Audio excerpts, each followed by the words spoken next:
Hello everyone, are you ready for another adventure? It's me, Wokey, and I'm back with another Fake Grand Order video.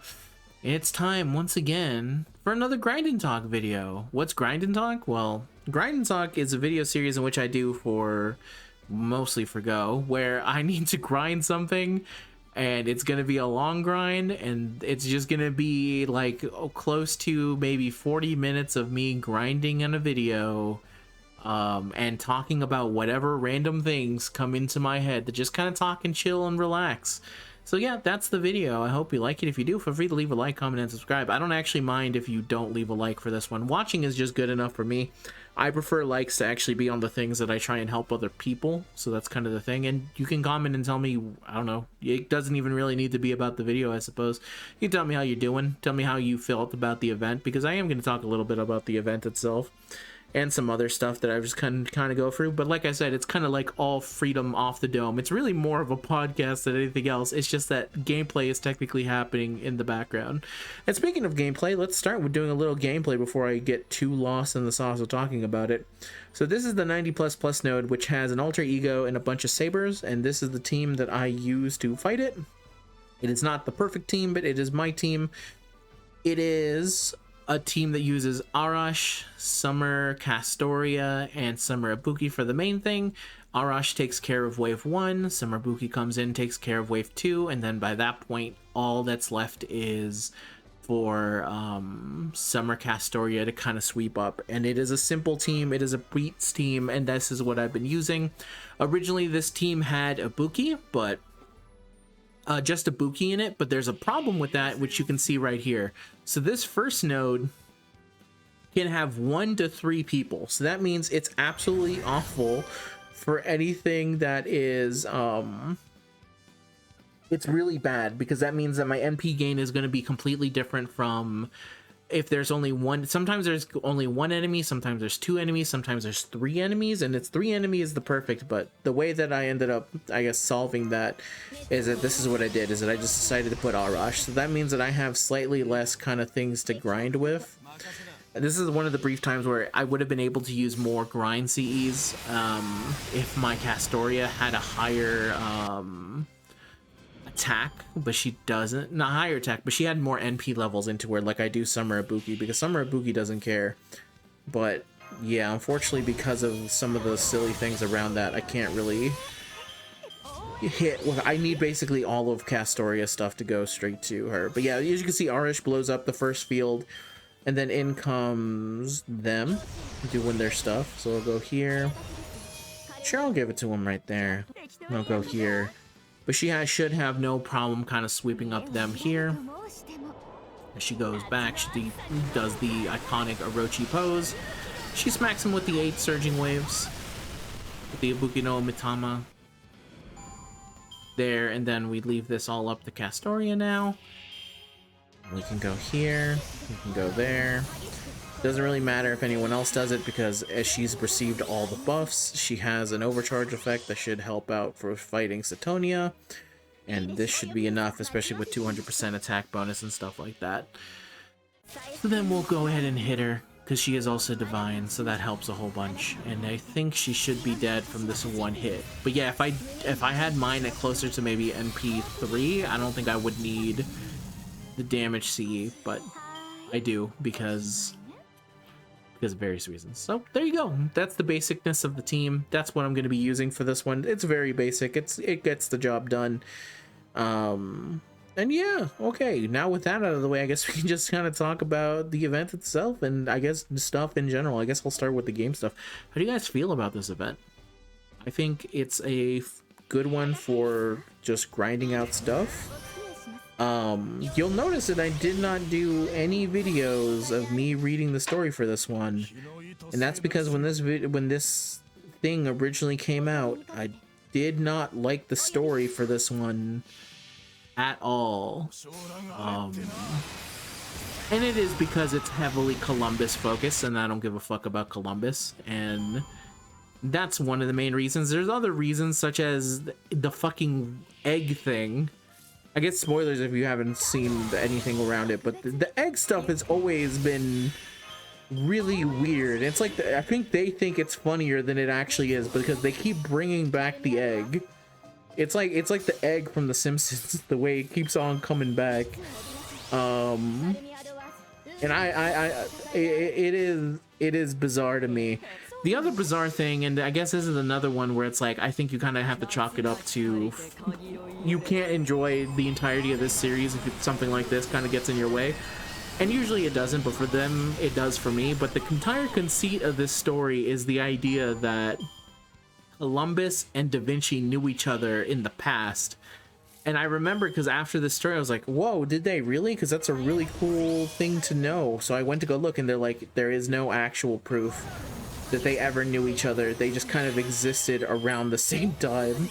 So it kind of just goes, oh, okay. So I guess they just kind of made up an idea of them kind of being together. I don't know. It really ends up hurting the story for me in that regard, where it's like, you're just kind of trying to force this here at the end. But there's still some stuff I like about it. I like the dinos. I did like the farewell, even though, again, that moment between them and Kid Columbus is, like, not in any kind of way, shape, or form go to the real life. I think they even tell you, like, we never know if any of this was actually true. Who knows if this ever really could happen? Maybe it's someone that we think it could be there. Well, I don't know. Either way, I do think it ends kind of decent enough, but it's one of those things where it's like, it's just not one of my favorites. Of all the ones that I would do it, it would just not be on my top priority list.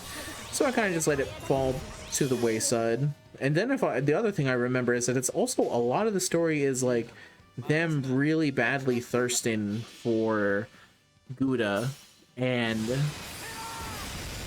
there's nothing wrong with that. It's just that I don't know if I want to constantly be voicing it. I think it would probably ruin the immersion for a lot of people to hear my voice and being like, oh yeah, let me give you some sick lines and stuff like that. You know, maybe some people would like that, but I don't think it's top of my priority list. So for various reasons, I just didn't do it. I just let this one go like, it's okay. I think it's fine. Plus I needed still a little bit more break from everything as I get ready for the upcoming season of anniversary and stuff like that. I've been kind of focusing in on some other stuff. There has been a little bit of work things as well that I'm also kind of focusing on that as well. So, you know, I've been keeping busy with various things. I also try and do, sometimes it feels like I try and do too much at any given time. I still try and practice my Japanese so I can prepare for a potential trip to Japan at some point in this year, maybe closer to December.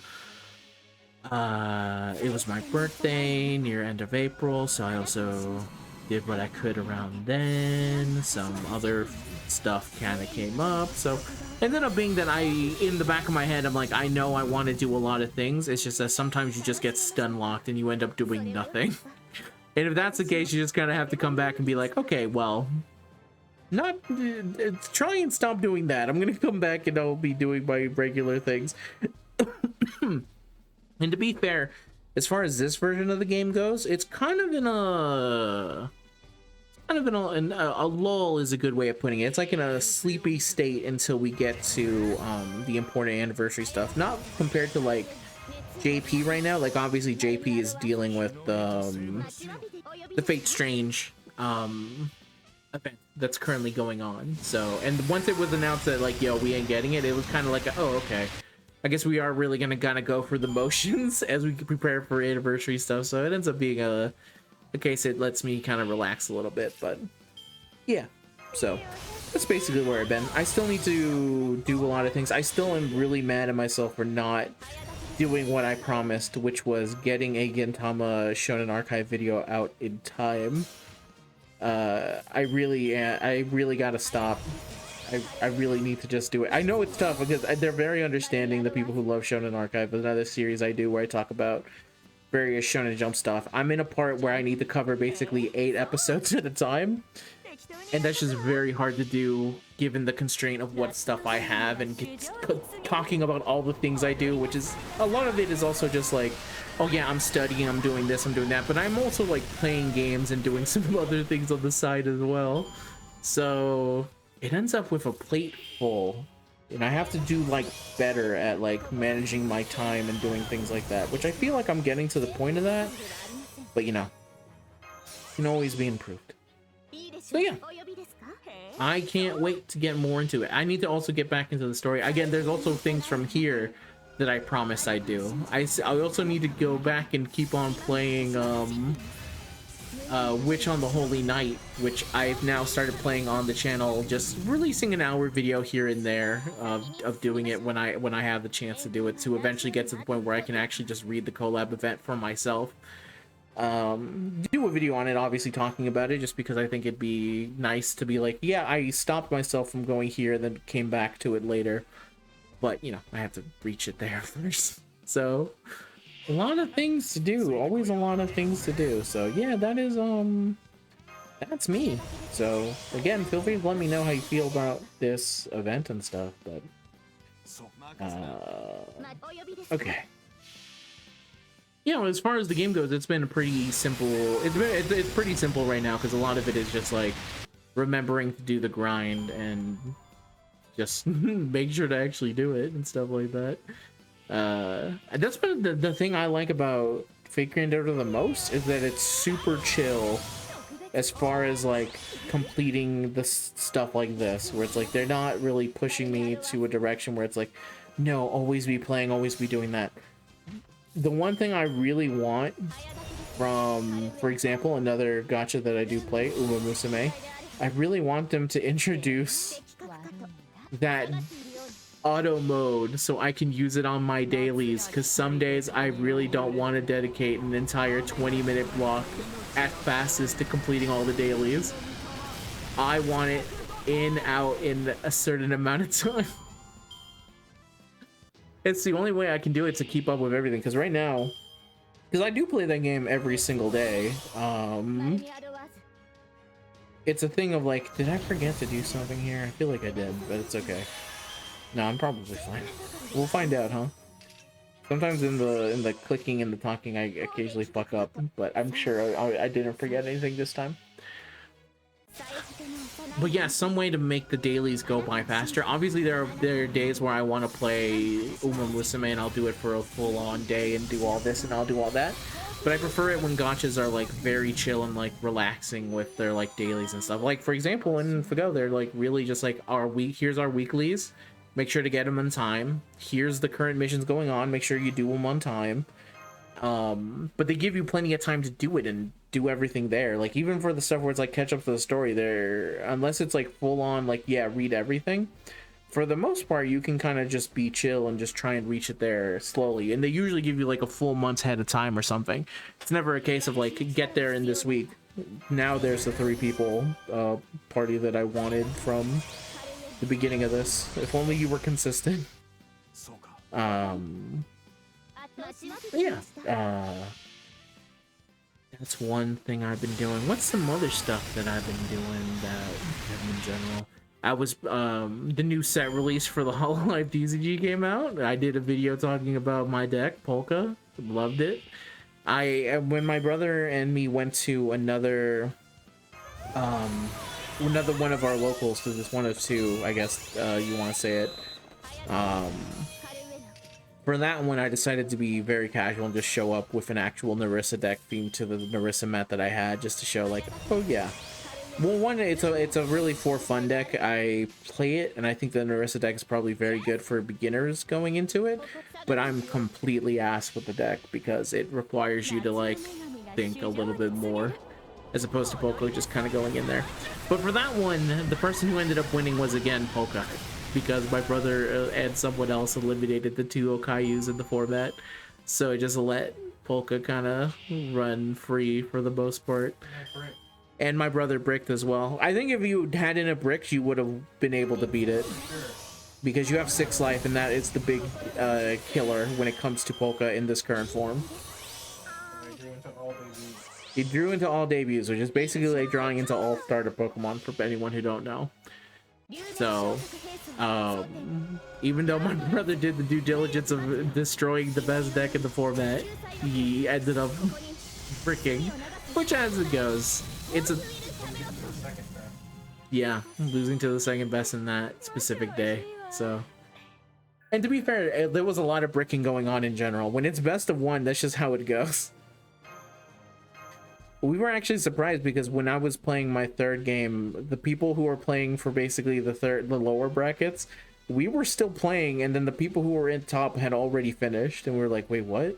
It's like, oh yeah, one of them bricked and the other one was playing polka, so they're not gonna last very long. That was fun. I've been really liking that set. I think it's a pretty good set. Can't wait for some of the more stuff to kind of come from that game as well. Very interested to see as we get closer to actually what Japan has and stuff like that. Let's see some other things. I've been playing other games. I've been playing a lot more on my Switch 2 as opposed to just playing on my PC. Mainly because when that Switch 2 in review thing came out, I realized how little I was actually using my Switch 2. So I started using it a lot more. It wasn't because it's like, oh no, it's not like I hate my Switch 2. No, I love my Switch 2. It's a fantastic console.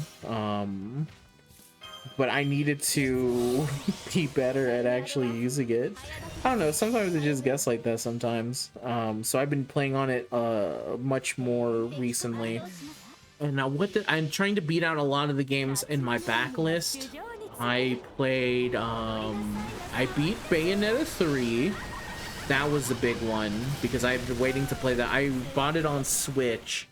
And then I think I played it for a good 20 minutes. It was enough to experience the frame rate.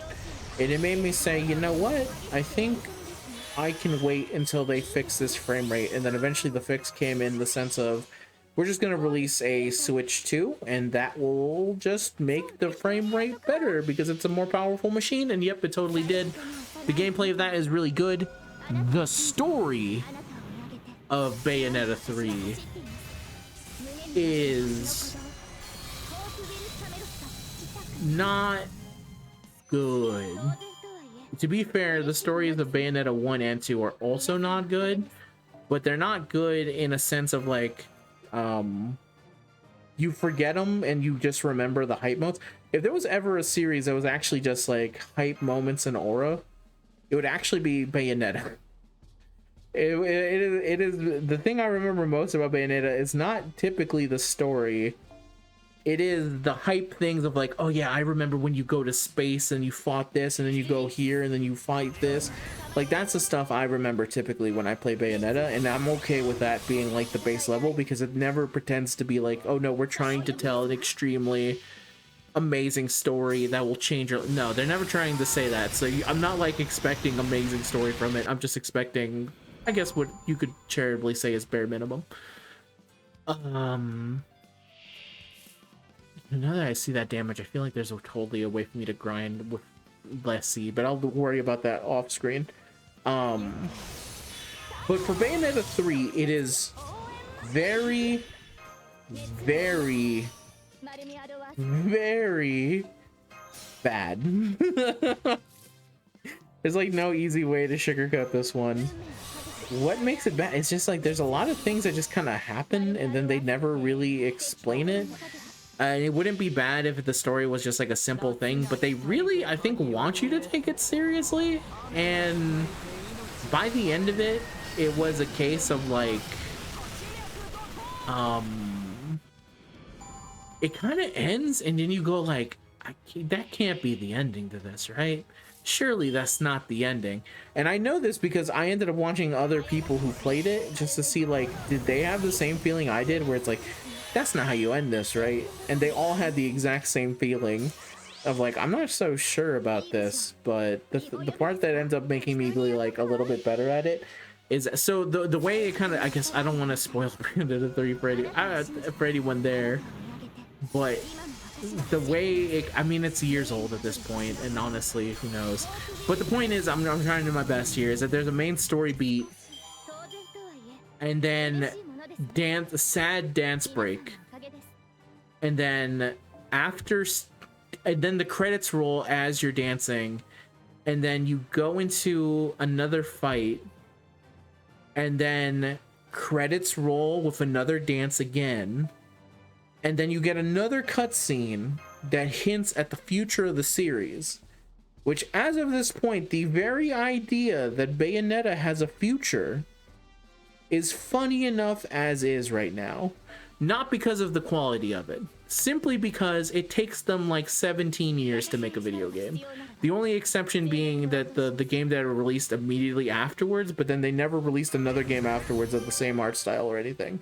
Like the development of Bayonetta 3 was very famously, like, it took a very long time and it likely caused a lot of issues and stuff like that. But after that, then you get another dance break, and it was around this dance break I said, you know what? I think they're also telling me that you should not care about this story as much. You should just kind of like look at the dancing, look at them go. It kind of ends like, have you ever seen the movie Hot Fuzz? Do you remember in Hot Fuzz when there's like a really bad play going on of Romeo and Juliet, and Nicholas and his partner are like watching the screen and they're just kind of like, what the fuck is that? And then they come out and like do a sing and dance. I think it kind of has the same aura of a story as that, of like a local town rendition of Shakespeare, but no one there. Not the voice actors, because the voice actors are good at what they're doing, but the writers of it haven't really written anything that requires any of this like level of scrutiny and so. And either way, it is a small production of things that are not very good, but there is like a hilarious quality to it. So it ends, and it just kind of made me go, okay, man. All those questions I had, I just realized they don't matter. Thank you, Bayonetta 3. Thank you. I enjoyed my time. And then that was the end of that, and I immediately deleted it because I was like, I don't really have the interest of going for fighting Rodan or doing anything else. I'm kind of just done. That, and because I really did not want to continue playing as the other character, Viola. There's like, you play as like, technically you play as three characters. It's really two characters. One is Bayonetta, the other one is Viola, and the third one is Jean, but she's like in a weird elevator action-esque minigame that has its own like title screen and everything, so I don't really consider her like an actual playable character and stuff like that. But apparently you do unlock her at the end, so maybe they had the ability to do that, they just didn't want to, or they thought they were good enough with that. So yeah, I beat Bayonetta 3, and then I was thinking about what to play next on my Switch 2, because I was using it as kind of like a way to go up, and I ended up picking Mother 2. So I'm currently going through Mother 2 and Earthbound at the same time. I was really more so, there is a way for you to get Japanese games from them. You have to make like an account on your Switch that is like tied to Japan and stuff like that, and you have to, I guess, make sure they're a part of your family or something like that. But that will let you have access to the virtual console that has the Super Famicom games that have them in Japanese and stuff like that.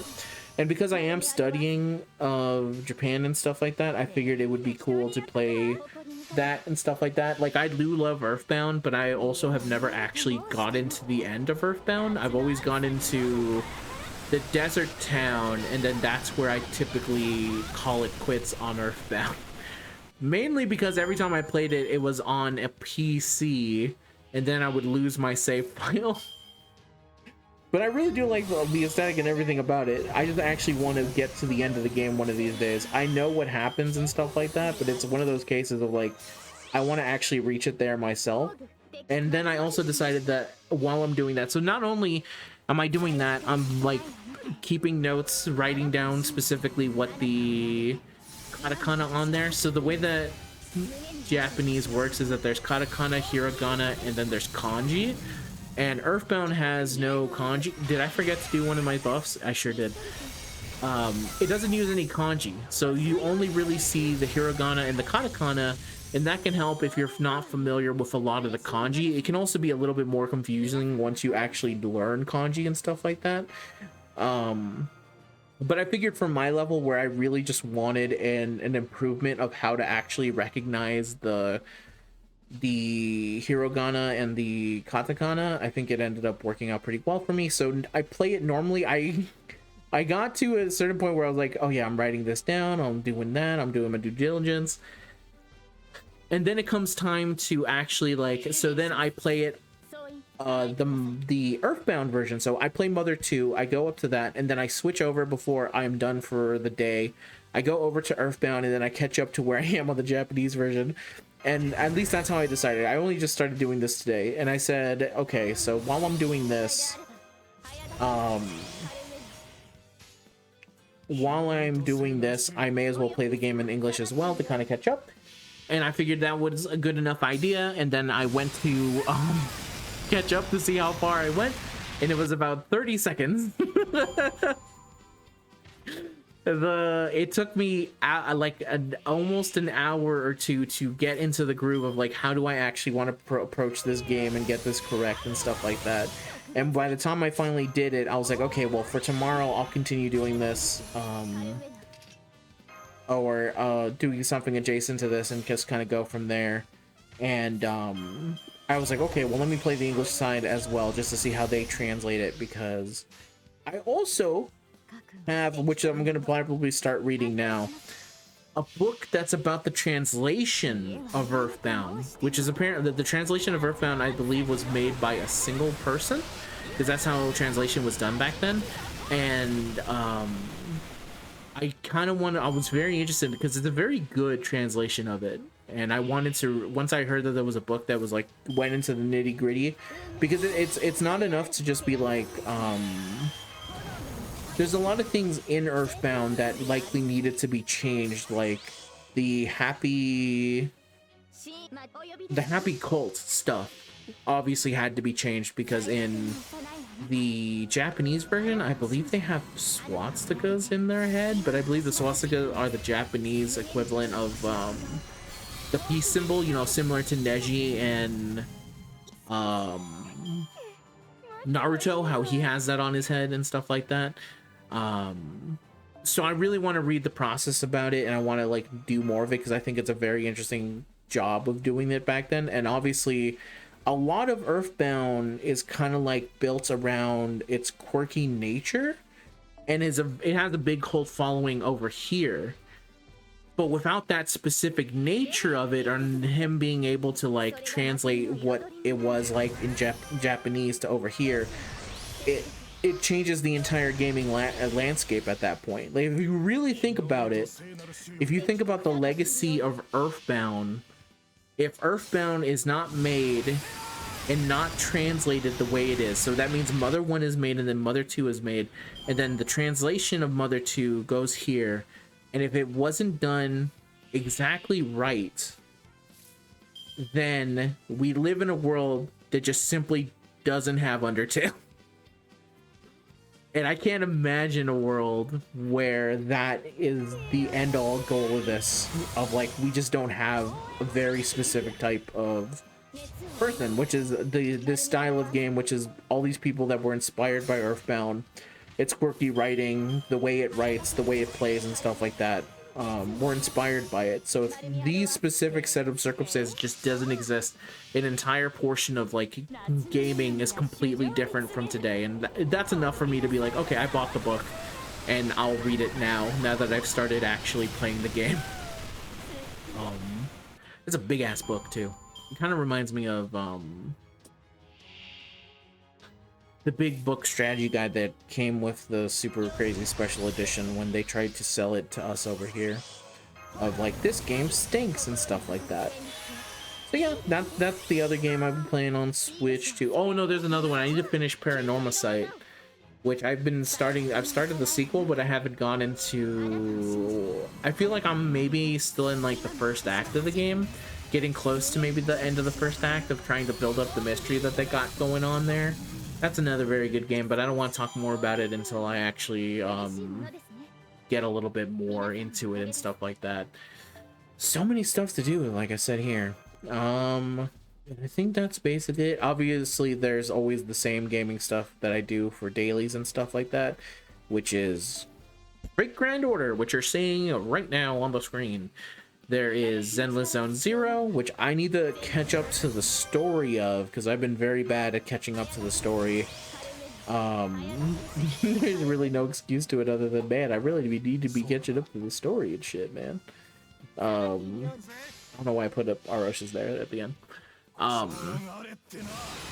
Zenless Zone Zero, Uma Musume, I think is going to get pretty close to where I'm going to be actually able to do a legitimate summon video again, which is when an RE1 comes out, which I believe is sometime this month, if I remember correctly. So that will be cool when it comes out. Let me see, have I been, what have I been... Okay, so that's the video game space. We'll now leave the video. Why am I fucking getting ready to attack with her right now? It is not the time. I just started like fucking blasting whatever. I was about to switch the backend story with the back mash. Like, yo, go over here. Nope. You can tell by my like instinct. I want to so badly give Ibuki Doji everything in the world. Let's see, so TV wise, I did start watching some old classic Who. I fucked up a little bit because I started last night, and I started what is basically like Serial 2, because apparently I didn't know that the actual first serial is not on Tubi, due to a rights dispute with the person who wrote the story of it. So I have to go find it on the Internet Archive, which I have a copy of, which I'll go see after that. But I've been watching the one with the first Dalek story and stuff like that, and I've been enjoying the hell out of that. I'm a big fan of Doctor Who, but I've only ever I started with the 9th because I watched the in class, because I went to class in college for animation and stuff. So there were stories about writing. There was a writing class and stuff like that. And in my writing class, they showed 2 episodes of Doctor Who. One of them was Blink, and Blink was fucking fantastic, and then the other one was the debut of the 11th Doctor, which I also ended up liking that. So at some point I was like, you know what, I think I told my friend, as because he had watched Who, is like, dude, this is good, should I watch Doctor Who? And he's like, yeah, dude, just watch it. I'm like, what about all the early stuff? He's like, nah, that ain't available. Just start with the 9th, it's good enough. And so I did, and I really do like. I haven't actually had the time to play I haven't had time to watch the 15th Doctor just yet, which at some point I should do that, because I caught up to everything. I watched the 14th and everything right there. And I have to watch the 15th and then also see what the 16th. That's right, because there's a whole. It wasn't the 14th, it was the 13th Doctor. Yeah, they did a whole mess on that. The only reason I'm even aware of it is because of the naming conventions, is because I do play a Doctor deck in Commander, though I'm pretty close to just scrapping it and changing it to be a second Doctor focused deck instead of going for all Doctors. Because in the way that the win con is for the Doctor deck is that you want to try and play all of the Doctors, and I have not once been able to summon 13 Doctors to win the game. I think you need 12 Doctors to win it with the enchantment, and most people, either I win by that happens or they kill me. Because once you play your win con, it's a very bad win con, to be fair. Especially because most of the Doctors you would prefer to run them in their own deck and stuff like that, so not the best. So yeah, I'll probably retool it with the second Doctor. I have some stuff that I likely need to. That will be like a good old group slug type deck, I think, because I really do like the second Doctor every time I played him. So yeah, I started that. I'm probably going to continue that because I was really liking it, seeing the Dalek, seeing in the old black and white kind of how it all started and stuff like that. Alright, now we get to the point where I say, what about the movies I've been watching? Ooh, we got some good stuff. Like, you know what means it's time right now. If you ever want to catch up and see in real time what's my movie stuff been, yeah, you can check out my letterbox that I keep in my description. So let me go check it out right now as I... Let's see, when was the last time... Let me quickly set this up first before I get lost in the sauce. Looking up my letterbox. Hopefully that was enough. Okay. Is it under films? Nope. I'm still new to this site, so I'm still trying to figure it out. Watched by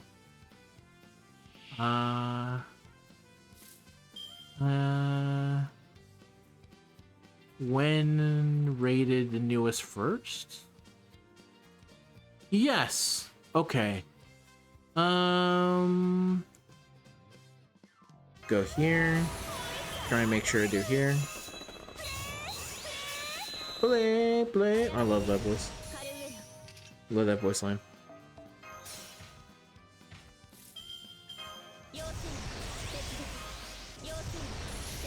All right. We'll go here. Let's see. I think this is likely from the last time I watched. I remember talking about Hard Boiled.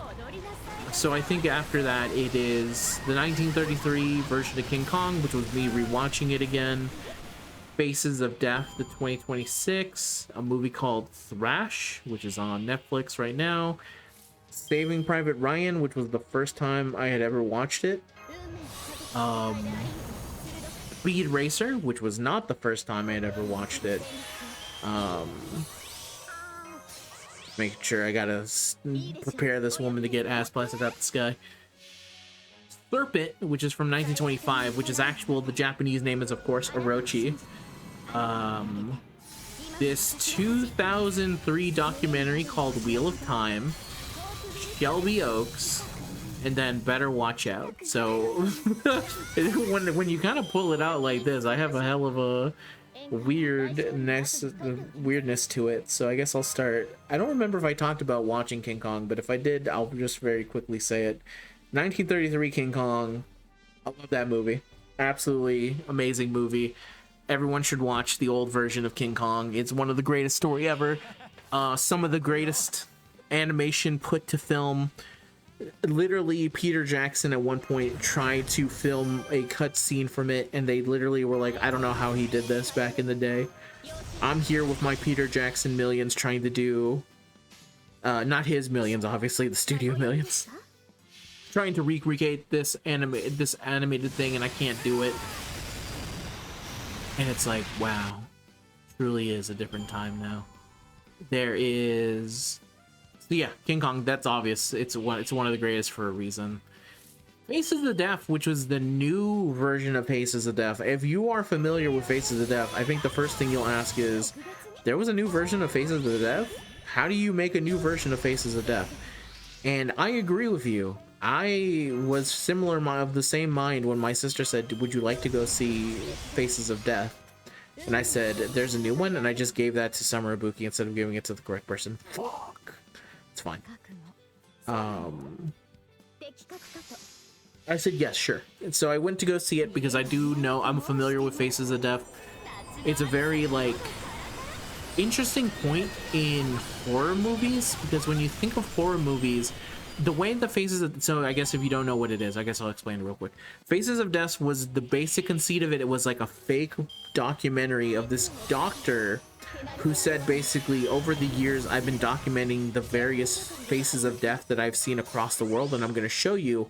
And it's like the cultivation of this new type of movie that was called the Mondo films, that were basically exploitations, but they were filmed in such a way to make it seem like it was real. And a lot of Faces of Death is fake. There is some parts of it that are a little bit that are real, so it can be a little bit hard for some people to watch it. Like, there is real footage of someone actually jumping to their death and stuff like that.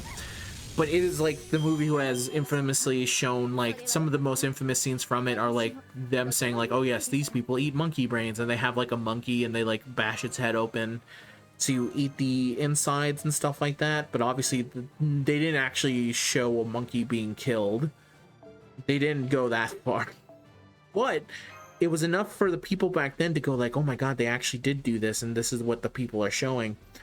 So I think Faces of Death has a very like interesting place in horror history when you really think about it, because if I were to explain to you what Faces of Death were, I think the first thing most people, if you were on the newer side, would say, wow, people used to go to the theater to see that. I now just can kind of see that on my phone pretty easily.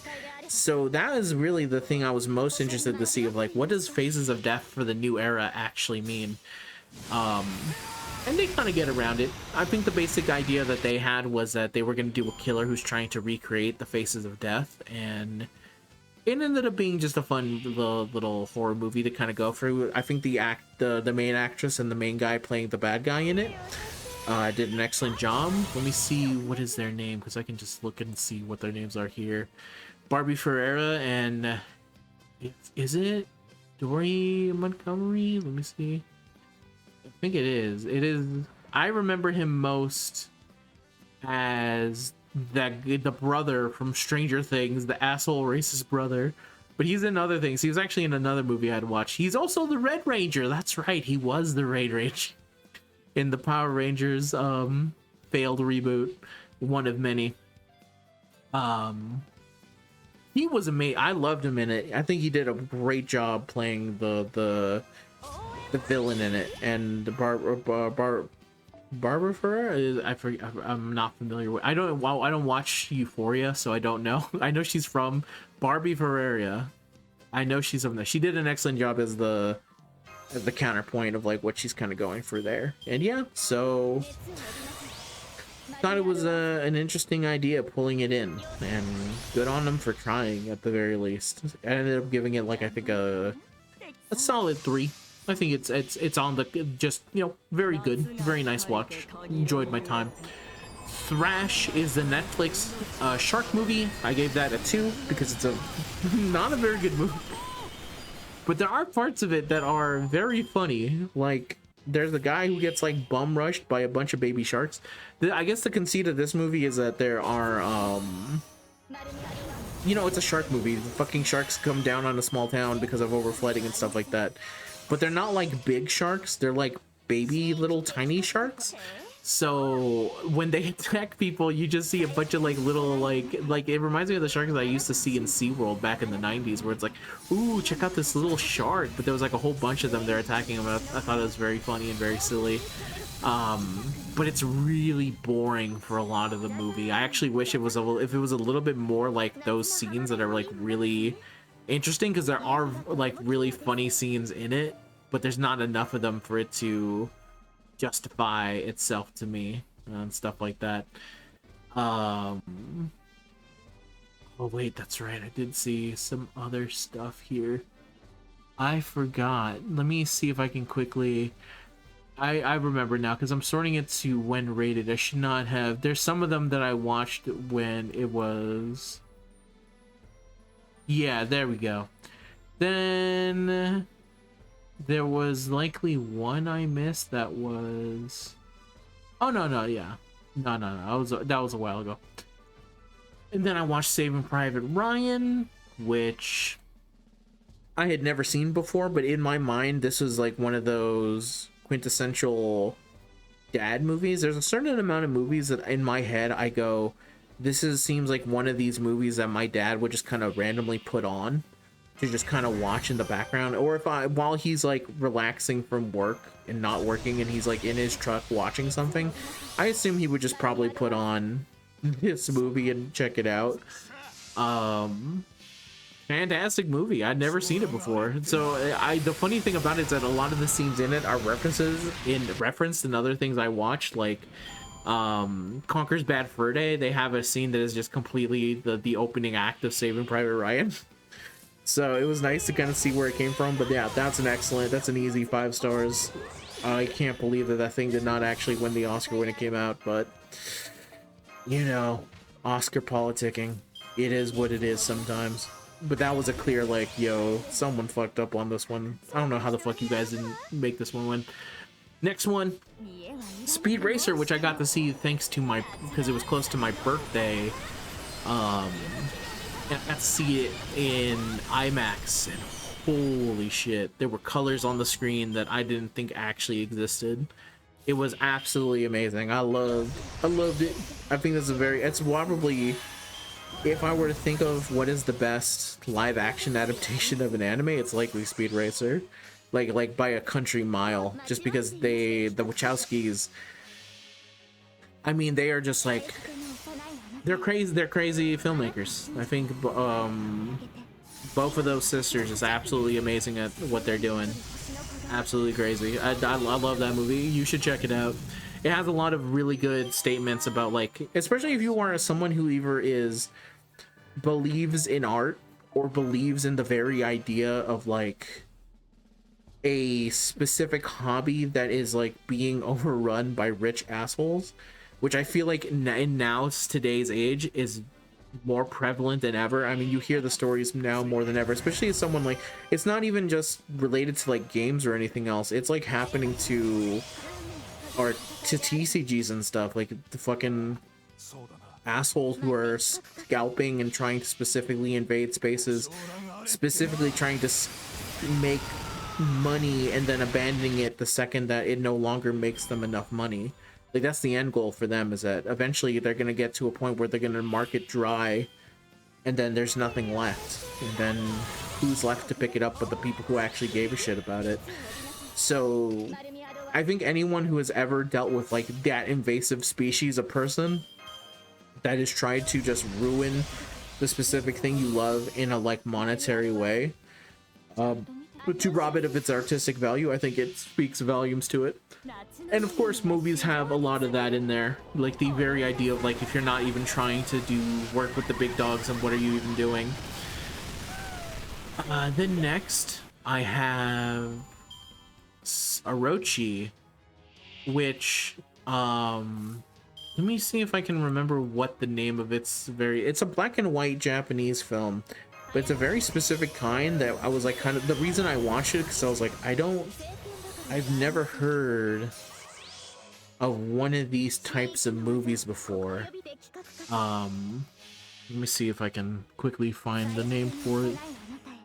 Orochi. I want to say it's like Bon something. It's Benshi. It's a Benshi style film. So it is in black and white and it is a silent film, but over in Japan, so obviously for us, our silent movies really had a score and then they had like a little text that would show up on the screen and stuff like that. But over in Japan, apparently silent movies had narrators that would actually talk during the movie, and they would be like in the theater itself. And eventually when there was music, they would actually play the music, but they would make sure that it would not like overpower the person speaking. So they would be like, they would have to kind of move with them and stuff like that. So it is a black and white movie where it actually has like narration and the person like speaking to you to be like, here. So the way that they kind of replicate it is that when you watch it, I guess, and it's if you want to see it, it's on YouTube and stuff like that. Even if you don't watch it fully, I think it ends up being a fantastic movie. But I understand that the very idea of it is maybe not for everyone. But the person who narrates it is kind of like telling you how the character's feeling, what's kind of going on. They kind of act like kind of like the not the audience surrogate, but they are like telling you like, oh no, what's happening here? I can't believe, will life ever be truly well for our protagonist? They say the name and stuff like that. So it ends up being a very interesting form of storytelling for the black and white movies, and it made the movie move pretty fast. It ended up feeling like not too bad for me. At least that's the way I felt about it. So very good watch. It made me also interested in the art form itself, which of course there's not many of it today, but there was apparently a rolling tour of it a couple years back, which made me go like, man, if only I'd seen one of these types of movies sooner, I could have maybe tried to see it. Wheel of Time is a documentary about Buddhist monks. It was a this is a Werner Herzog, and I love Werner Herzog because Werner Herzog is a man who truly tries to find life, and he finds very interesting ways of looking into life. He made, of course, most famously Grizzly Man, which is maybe my favorite documentary of all time. I love Grizzly Man. I love the statement it makes about it. I love Werner Herzog's like, I see no love in this bear. I think it's absolutely amazing. But Wheel of Time is kind of like there's like this pilgrimage that happens for Buddhist monks, and he kind of like follows them around. He's like with the Dalai Lama. It's like this huge Buddhist ritual, and I think it was a very interesting look at, you know, faith, obviously, like the very idea of it and how far they're willing to go for their faith, which is absolutely extraordinary in my eyes. Some people straight up die in this like pilgrimage that they're going for, and sometimes they're just kind of going and they're like not really receiving answers, but they're still going for it and trying to find something, you know, that the tangible. There's like it's very hard to like put into words because it is so spiritual in what it is, but I understand it on a spiritual level of like, obviously I do not I'm not a part of this religion, so I can never like truly be like one-to-one with them, but I have the understanding of what faith can push you to kind of go through and stuff like that. So I thought it was absolutely amazing kind of like look at that kind of stuff, which, and again, I love the way Herzog is able to capture life itself. I think it's a fascinating look in that kind of way. Shelby Oaks is that horror movie that was made by like a YouTuber guy that everyone was shitting on. I felt bad. I don't remember the name of them. I didn't watch them. I guess either growing up or really knew much about them. All I really knew about them was after this movie came out, everyone was just like constantly like bagging on them. It felt like the opposite of what people were doing for Nirvana, the band, the show, the movie, where everyone was like, oh man, this is what some YouTubers can do. And this one felt like it was just bagging on them. And I also feel like that's the opposite of what people are doing for the Backrooms movie that is currently in production and stuff like that, where they're like, oh yeah, this is looking to be great, but they were just completely shitting on Shelby Oaks. The first 17 minutes of Shelby Oaks is fantastic, to the point where it makes the rest of the movie look very, very bad because it is not of the same quality at all. It is a complete, they switch from the kind of like Noroi style, Blair Witch style found footage documentary, and they go into just like actually just a horror movie, and I felt that was not very interesting. I didn't like it as much when they went into it in that way, but you know, that's another one that I gave a cool, sick 2 stars. I don't know, check it out for yourself. I think again the beginning parts of it are absolutely worth watching. That's what that beginning part is likely the reason why it's 2 stars and not 1 star. And then I watched Better Watch Out, which is this one I gave it 3.5 stars. This is another one that's a very interesting horror movie that apparently a lot I was seeing some other people like. It's a very hard movie to watch in the sense that it's not for everyone. Some people it's gonna just completely piss off, and there's no way to really rectify it without changing the movie completely. But I feel like if you do that, it loses its identity. I don't even want to say too much about it, but I would say check it out if you ever are interested in a horror movie around Christmas time. I think it does that. And then finally, this is the last movie, which I'll talk about here, and then I can end the video. It was Skinamarink. I went to go see I didn't go to see Skinamarink. I experienced Skinamarink by watching it because I was always interested in it. I think originally my sister did want to kind of see it in theaters. I'm very glad we did not see it in theaters because I don't think I would have been able to handle that movie. It's just an experimental movie. As such, the experimental nature of the kind of like story it's trying to tell is either going to go one of 2 ways if you watch it. It's either this is the most boring movie I've ever watched, or you are experiencing a panic attack that is basically hitting you for the entire runtime that does not stop until the movie is finally over. And for me, my experience was the latter. So it ended up being this definite experience where I was watching it where it was like, holy shit, dude, just so much of it was like reminding me of other things that I had experienced, and it was like just nothing the worst. It has a very like nightmare like quality to it, where I believe because I ended up looking up to see some more stuff about it after I watched it, where he actually did submit people who like wrote down how their nightmares were. And that would explain a lot of the movie, actually, because it has a very much a nightmare type quality to it, where if you have ever, I guess, had a nightmare, there's some people who don't have nightmares, so I guess I'll explain to them what a nightmare is like. But nightmares are fucking awful. You don't remember how you got in the nightmare, you just remember that you're currently experienced the nightmare, and then when it's over, you fucking like jolt up and go, what the fuck was any of that? It is the worst experience that you can have, is having a nightmare. It is absolutely like fucked up. There's no better way of kind of explaining it. And I think they capture that extremely well. Too well at times, to the point where at near the end of it, like they try and tell the story where, I guess if you want like a very basic plot line of what it kind of is, and this is actually a little bit, it can be a little bit tough to, oh, leave me a sec, because now I need to sneeze.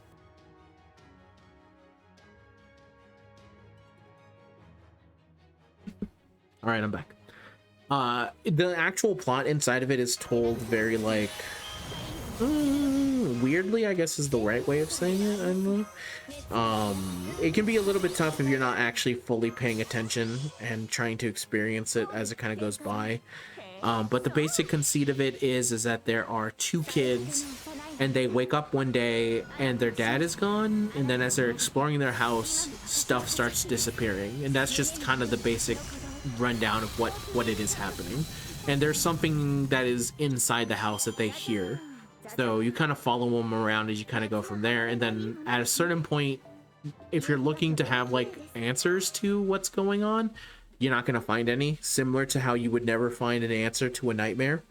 A nightmare, there is no like answer to nightmares. They just kind of exist and you experience them yourself, and then when they're over, you go, fuck, I'm glad that that's over.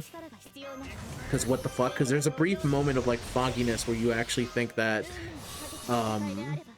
it's real and it's still ongoing. You have to like calm yourself down from that point on. But yeah, this is one where I just could not rate it, because I don't think it can be rated. I think if you try and rate it, it would likely be somewhere in the extremes. I think other people who did was always like either in the 1 to 3 star range, which feels about right.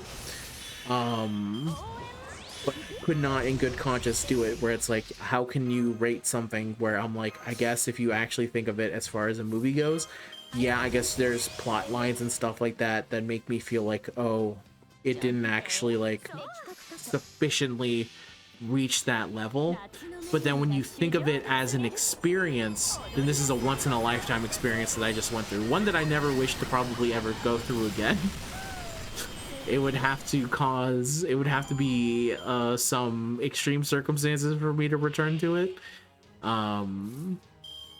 But because of that specific feeling and that like boldness to kind of go for it, it has to be rewarded. So it is a movie I really like. I think it's definitely worth checking out, and I think you'll know if you'll end up liking it by... Actually, don't know if you'll end up liking it, to be honest with you. You might end up absolutely hating it, but I still think you should experience things you are likely to hate at the same time, because it's always a good kind of refresher for it. And yeah, that's basically the end of my movie stuff, which is great because we've reached the end of here. Let's go. All right, that was almost... We're like 2 minutes away from an hour. So I guess we can spend a little bit of time opening some of these treasures, seeing how my current status is, actually. Let's take a look-see, shall we? Da Vinci-chan. There we go, crystallized sword. Go here. Yeah, I'm just kind of going down the list, as you can see with some of these, where it's like, yeah... Which I plan to get everything eventually, just because I'm non-stop grinding the other stuff. Hi! Dozo! Okay, there goes.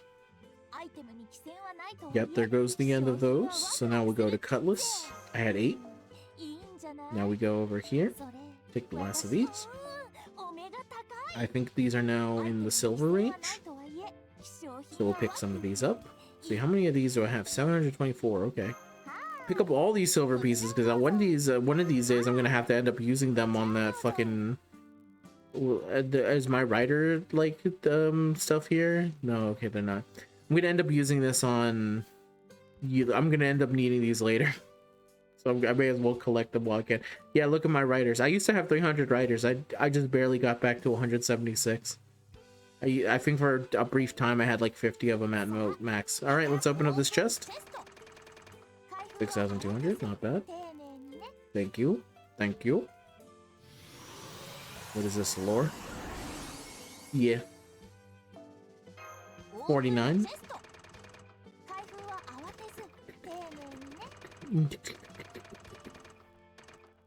Not bad. Thank you for some additional stuff. And 6-7. Let's go.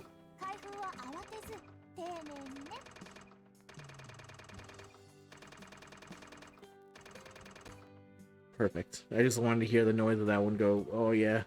6,700. Let me pick all these up. No, I had to sell some of my stuff. It's fine. Let's see. 60,900. Let's go. Not on purpose. I have about, alright, 30,000 more to go for the end of it here. I'll be able to reach it. But anyway, that's the end of the video, everyone. Thank you very much for watching. There should be some other videos coming up now that I have a little bit more free time to make some videos, as long as I remember to make them. And I'm able to get them on time. I also know that my storing case is at 9 and 9. Don't worry, that's the next thing that I'm going to be taking care of. You don't have to worry about it. I'll see you guys in the next video, whatever it may be. Until next time, wish you all the best of luck, and I'll see you guys later. Bye-bye. Peace.